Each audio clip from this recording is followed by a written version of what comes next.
या घडीची सगळ्यात महत्त्वाची बातमी आहे। वाल्मिक कराडला 14 दिवसांची न्यायालयीन कोठडी सुनावण्यात आलेली आहे। संतोष देशमुख हत्या प्रकरणात कराडवरती मकोका अंतर्गत गुन्हा दाखल आहे।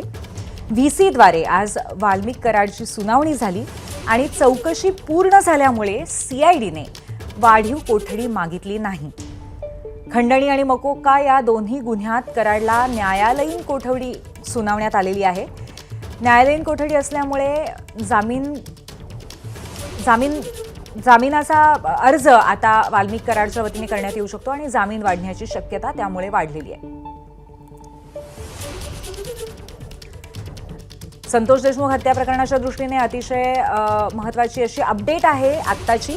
वाल्मिक कराडला 14 दिवसांची न्यायालयीन कोठडी सुनावण्यात आलेली आहे। यापूर्वी सीआयडीच्या कोठडीमध्ये म्हणजे पोलीस कोठडीमध्ये वाल्मिक कराड होता, त्याची सातत्याने चौकशी झाली होती, परंतु ही चौकशी पूर्ण झाल्याचा दावा सीआयडीने केलेला आहे। चौकशी पूर्ण झाल्यामुळे वाढीव कोठडी ही सीआयडीने मागितली नाही आणि त्यामुळे मकोका अंतर्गत आणि त्याचबरोबर खंडणीसाठी गुन्हा दाखल असलेला वाल्मिक कराड याला आता 14 दिवसांची न्यायालयीन कोठडी सुनावण्यात आलेली आहे।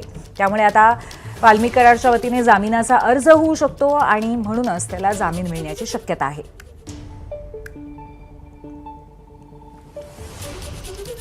संतोष देशमुख हत्या प्रकरणामध्ये वाल्मिक कराड या व्यक्तीवरती सातत्याने विविध ठपके ठेवण्यात आलेले होते। आत्मसमर्पणानंतर त्याची कोठडी ही सीआयडीकडे होती आणि या सीआयडी कोठडीच्या दरम्यान विविध पद्धतीचे खुलासे झालेले आहेत। पण ही चौकशी पूर्ण आहे का अजून कुठल्याही पद्धतीची चौकशी बाकी आहे, सगळ्या पद्धतीने चौकशी झाली आहे का नाही, या संदर्भामध्ये अर्थातच आता प्रश्नचिन्ह काही नेत्यांकडनं काही मुद्द्यांवरती उपस्थित केलं जात आहे।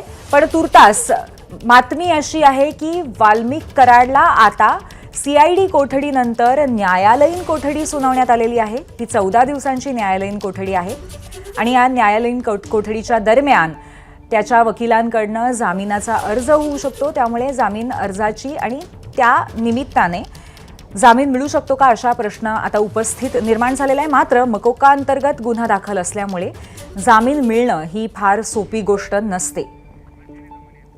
आपल्यासोबत या क्षणी सामाजिक कार्यकर्त्या अंजली दमानिया आहेत, आपण त्यांच्याशी या संदर्भात अधिक चर्चा करूया।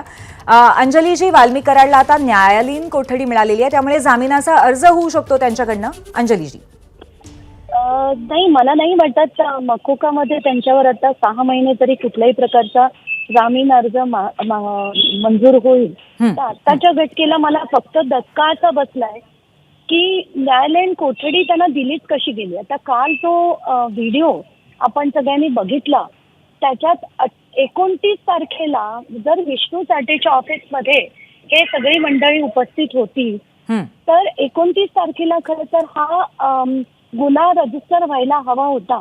पण जसं आपण बघितलं, राजेश पाटील हे अधिकारी त्यांच्या बरोबर होते आणि त्यांचं इतकं संलग्न होतं की त्यांच्यावर ती कारवाई संतोष देशमुख यांच्या हत्ये नंतर करण्यात आली।